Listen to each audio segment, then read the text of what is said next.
Hey everybody, how's it going? So with Disney Plus, the MCU is really starting to kick off a lot of those TV shows, and as a lot of them hit production, we officially have confirmation that the Falcon and Winter Soldier series is finally filming. Now this series is believed to be a major building block for future MCU franchises both on film and Disney Plus, considering it determines the futures of a few central characters such as Sam Wilson and Bucky Barnes, which more or less means the future for the Captain America franchise. So speculation from all different places have ranged from, really crazy things like Abomination appearing and more likely things, I guess if you want to put it that way, such as this series introducing the Thunderbolts franchise, considering Zemo is going to be returning and Secretary Thaddeus, aka Thunderbolt Ross, is also rumored to appear as well. So altogether, this could be a really interesting recipe for the upcoming Disney Plus series to lead into a Thunderbolts franchise in a more organic way versus just simply them announcing and then just making out of the blue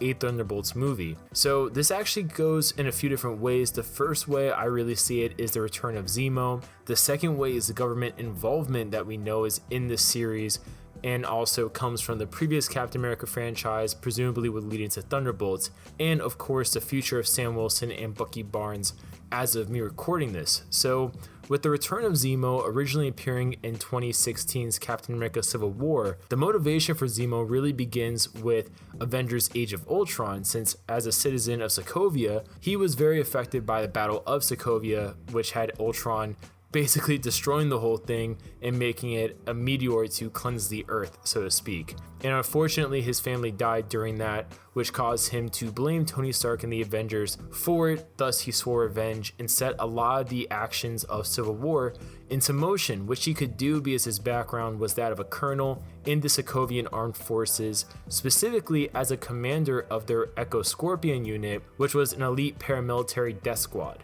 So between the experience and training he got from that, plus just his natural intelligence and cunning, he was able to really challenge and manipulate the Avengers from the shadows.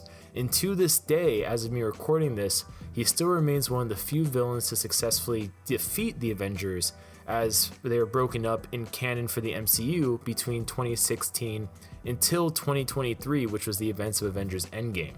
However, Zemo was arrested during 2016 at the end of Civil War by Black Panther and kept in a special CIA prison until he mysteriously escaped by the events of the Falcon and Winter Soldier, which we saw him in the teaser appearing with this more comic accurate appearance.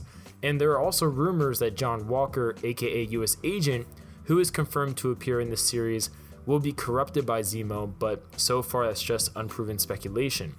And the return of the character is really important because he's a pretty central figure in multiple incarnations of the Thunderbolts. And in fact, he founded the original version of the Thunderbolts way back when in the comics. Now, getting on more into the government involvement part of this, that's a pretty, I guess you could say, consistent connective tissue with characters like the Falcon, Winter Soldier, Captain America, because it all stems back from Captain America Winter Soldier and Captain America Civil War.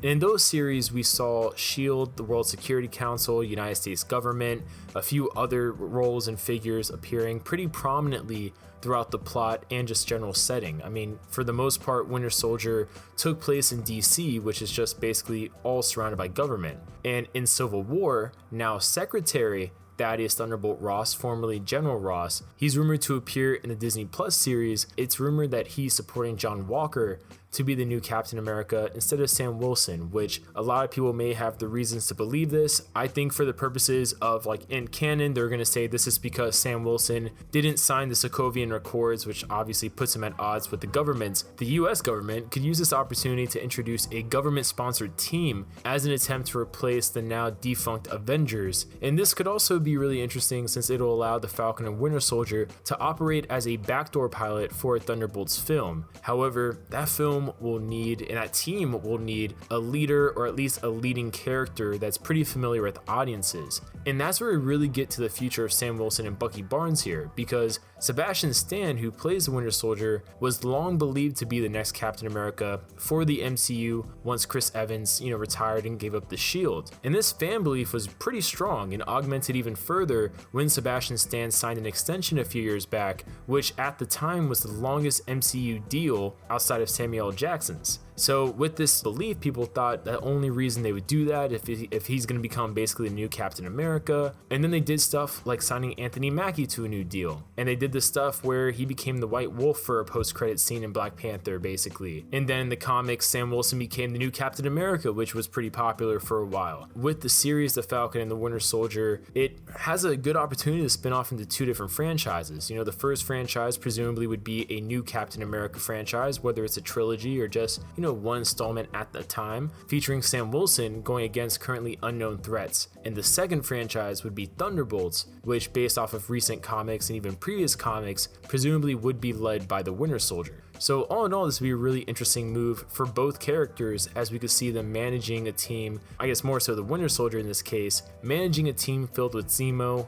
Ghost potentially, the leader from the Incredible Hulk movie, also Abomination, and potentially new characters that we haven't yet seen or, maybe that we forgot about. And rumors also have speculated that Justin Hammer could return in a pseudo Tony Stark type fashion since he's in prison technically, not dead. Presumably Thunderbolt Ross would be there too. I don't really know how much good Justin Hammer would do, because it's not like, I guess you could argue he's still rich, but besides that, I don't really know what he would bring to the table. Leave your comments down below. How do you think the Falcon and Winter Soldier could lead to a Thunderbolts movie? Leave your comments down below, and we'll see you guys later.